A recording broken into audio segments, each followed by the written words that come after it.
जय श्री कृष्णा दोस्तों, आप सभी का स्वागत है मेरे YouTube चैनल पूजा सहारा पर। तो दोस्तों, आज हम अपनी इस वीडियो में माघ मास महात्म्य का 21वां अध्याय सुनेंगे। तो शुरू करते हैं। बोलो विष्णु भगवान की जय। लोमस जी कहने लगे कि पूर्व काल में अवंती देश में वीरसेन नाम का राजा था। उसने नर्मदा के किनारे राजसूय यज्ञ किया और अश्वमेघ यज्ञ भी किए, जिनके खंभे सोने के बनाए गए। ब्राह्मणों को अन्न का बहुत सा दान दिया गया। बहुत सी गायें, सुंदर वस्त्र और सोने के आभूषण भी दान में दिए गए। वह देवताओं का भक्त और दान करने वाला था। भद्रक नाम का एक ब्राह्मण, जो अत्यंत मूर्ख, कुलहीन, कृषि कार्य करने वाला, दुराचारी तथा अधर्मी था, वह भाई बंधुओं का त्यागा हुआ इधर उधर घूमता हुआ देव यात्रियों के साथ प्रयाग में आया और माघ में उनके साथ 3 दिन तक स्नान किया।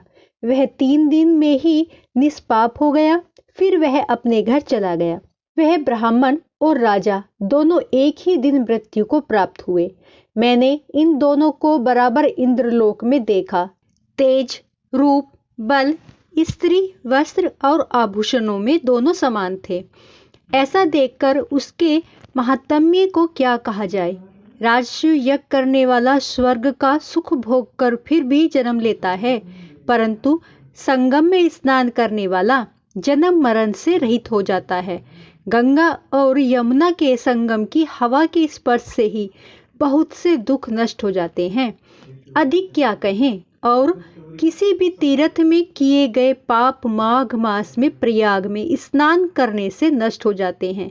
मैं पिशाच मोचन नाम का एक पुराना इतिहास सुनाता हूँ। इस इतिहास को यह कन्याएं और तुम्हारा पुत्र भी सुने, इससे इनको स्मृति प्राप्त होगी। पुराने समय में देवदूति नाम का बड़ा गंभीर और वेदों का पारंगत एक वैष्णव ब्राह्मण था। उसने पिशाच को निर्मुक्त किया था। वेदनिधि कहने लगे कि वह कहाँ का रहने वाला, किसका पुत्र, किस पिशाच को उसने निर्मुक्त किया। आप विस्तार पूर्वक सब कथा सुनाइए। लोमश ऋषि ने कहा, किल्पज्ञ से निकली हुई सुंदर सरस्वती के किनारे पर उसका स्थान था। जंगल के बीच में पुण्य जल वाली सरस्वती बहती थी। वन में अनेक प्रकार के पशु भी विचरते थे। उसे ब्राह्मण के श्राप के भय से पवन भी बहुत सुंदर चलती थी और वन चैत्र रथ के समान था। उस जगह धर्मात्मा देवदूति रहता था। उसके पिता का नाम सुमित्र था। वह लक्ष्मी के वरदान से उत्पन्न हुआ था। वह सदैव आत्मा को स्थिर रखता, गर्मी में अपने नेत्र सूर्य की तरफ रखता, वर्षा में खुली जगह पर तपस्या करता, हेमंत ऋतु में सारस्वत सरोवर में बैठता और त्रिकाल संध्या करता। जितेंद्रिय और सत्यवादी भी था। अपने आप गिरे हुए फल और पत्तियों का भोजन करता था। उसका शरीर सूखकर हड्डियां मात्र रह गई थी। इस प्रकार उसको तप करते हुए वहां पर हजारों वर्ष बीत गए। तप के प्रभाव से उसका शरीर अग्नि के समान प्रज्वलित था। विष्णु की प्रसन्नता से ही वह सब कर्म करता। दधीची ऋषि ने के वरदान से ही वह श्रेष्ठ वैष्णव हुआ था।